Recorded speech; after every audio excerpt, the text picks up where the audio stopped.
Kasabay ng ayusin natin ang Pilipinas nationwide campaign rally na isinasagawa ngayon ay hindi nagpapahuli ang mga taga Zamboanga del Sur sa ganitong klaseng pagtitipon. Alamin natin kung anong klaseng suporta ang ipinaabot ng mga Muslim kay senatorial candidate Pastor Apollo Sikibuloy na siyang nanguna sa nasabing rally. Si Greg Aranton ang magbabalita. Huwebes, Mayo 8, isinagawa ang Ayusin Natin ang Pilipinas campaign rally dito sa Barangay Sumadat, Dumalinaw, Zamboanga del Sur na pinangungunahan ni senatorial candidate Pastor Apollo Sikibuloy.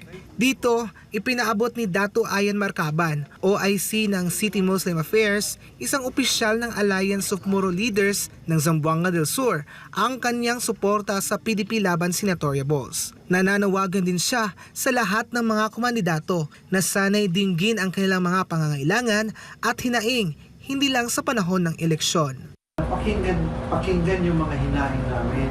Hindi lang yung pagkatapos ng eleksyon, makalimutan na. So ganoon lang lagi naman ang hinahangad natin. Hindi naman natin hinahangad na masyadong mataas. Yung tama lang naman. Sa larangan naman ng relihiyon, kapayapaan at pag-uunawaan, ito ang pinahalagahan ni Marcaban. Walang diskriminasyon. Muslim, Christians, so yung mga lumatis sila. The tribe people talaga magkaisa sa magandang adhikain. No matter Muslim ka man, ano mang relihiyon mo, wala, hindi natin tinitingnan yan, di ba? Ang tinitingnan natin yung magandang mayroong mga adhikain na maganda. At kahit pa iba ang kanyang pananampalataya, nananawagan siya sa taong bayan na subukan namang iluklok ang isang lider na tulad ni Pastor Apollo Sikibuloy. We need changes, di ba? Kailangan natin ng pagbabago. Subukan naman natin yung mga reliyosong mga tao, di ba? Especially Pastor Sikibuloy, di ba? In fact, nakita ko din sa kanya through sa yung sabi niya, nagbasa siya ng verse sa Quran.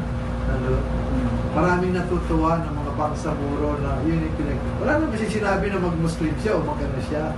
So in that way, yung respeto, nakita namin sa kanya, tutuwa din kami. Ang hinahangat din natin, magkaisa tayo.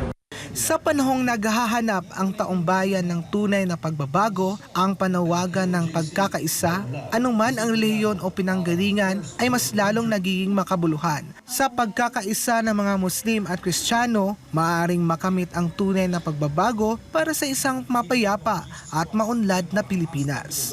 Mula rito sa Zamboanga del Sur, Greg Aranton, ang inyong citizen correspondent, nag-uulat para sa Diyos at sa Pilipinas kung mahal.